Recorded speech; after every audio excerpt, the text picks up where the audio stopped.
Hello everyone, thanks for dropping by. As I recorded in the last video, the marriage rate is going down and it's possibly going to affect the birth rate, as in not enough babies are being born to fulfill the future workforce. So looking around, I found several things to back that up.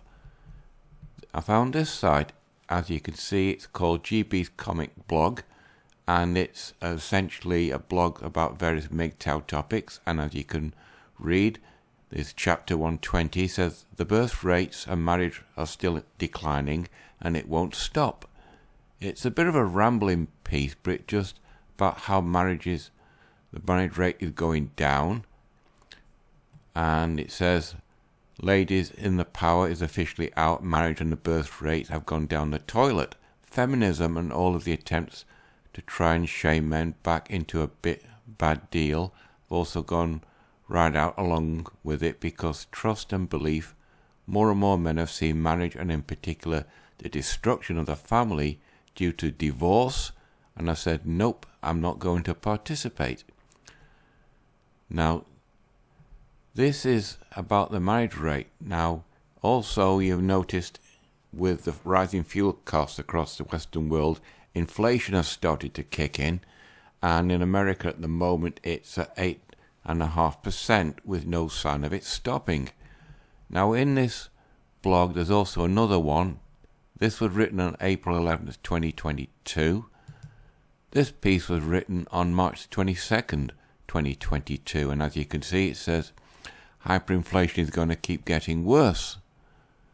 If you scroll down again to the bottom, it says these women are still thinking they can latch themselves onto another man, but that ain't happening, because more and more men are in survival mode.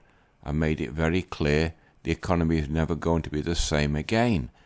Relationships and marriage are definitely not going to be the same again. As you know, the number of jobs are increasing, but there's not enough people to fill them.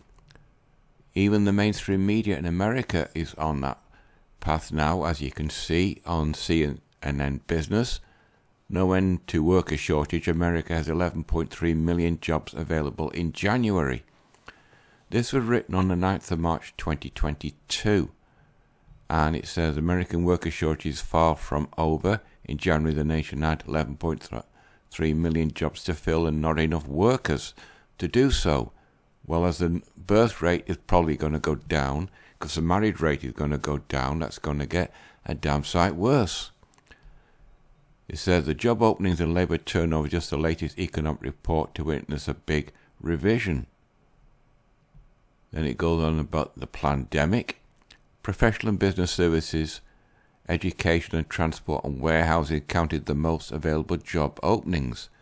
Well, warehousing, you can more or less guess, because Amazon have opened or going to open a giant warehouse / fulfillment center in a town called Tallahassee in Florida, which will have 1,000 jobs, and that no doubt support the surrounding economy. But how many people are wanting to work for Amazon? I work for them myself, and it has its moments, but generally I'm on my way out of the workforce, because I retire in about 8 months from now. Anyway, it says, meanwhile, the number of hires and quits are unchanged between December and January. 6.5 million workers were hired and 4.3 left their jobs to start another one. It's not much of an article. It says, better pay as people are trying to offset the higher prices everywhere in the grocery store to the gas pump has been a big motivator for Americans to switch jobs. As Ish says, hyperinflation is going to keep getting worse. Now, if you're a MGTOW, what sort of jobs can you go for? Looking around, I came across this. The best jobs for MGTOW starter guide. This is just a quick navigation, and it tells you about MGTOW. If you're a MGTOW, the things that you mustn't go for, as it is female concentric and it's full of feminists and other such people. Office jobs, education, in the civil service. Now, if you don't mind getting your hands dirty, the best jobs for MGTOW are tradesmen, working on an oil rig, academic ghostwriting, though I wouldn't recommend that because a lot of the academic is now girls, and if a woman slanders you for ghostwriting the wrong thing and she fails, she's going to end up blaming you, and then you're going to be in trouble. And affiliate marketing, but that's also a bit iffy, but I would recommend getting a trade. You know, it's a hands-on, you can take that skill anywhere in the world. You don't have to stay in America. And as it says, an average electrician in America can earn $18 to $25 per hour. If you're an apprentice, you can earn $12 to $15 per hour. And if you're an experienced electrician, you can make more than $100,000 per year, which is the six-figure salaries a lot of American women after.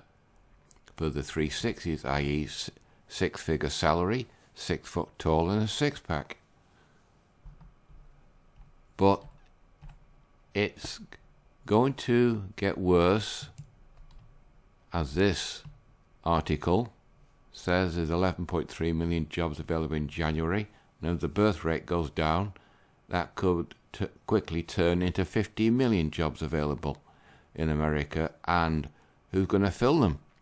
Also, automation is coming into a lot of office jobs, so lots of American women won't be able to have a job because the machine will simply do the job for them. You've seen how car factories have lots of automated robots doing jobs which are usually done by men, but that is in the past, and it's never going to be that way again. Sorry it's a bit iffy, this one, people, but I couldn't find much to support what I did last week. But as you know, it's getting it into an interesting phase, so I'll try and find a bit more for next week. But for now, I think we're on the 10-minute mark, so you know the routine: like, dislike, comment, subscribe. It's completely up to you. But if you're a MGTOW, it's a good time, as a guy can turn his hand virtually to anything if he doesn't mind getting his hands dirty, but a woman can't because there's only a limited number of jobs that they can do. So that's it for this one. Till next week. Bye-bye.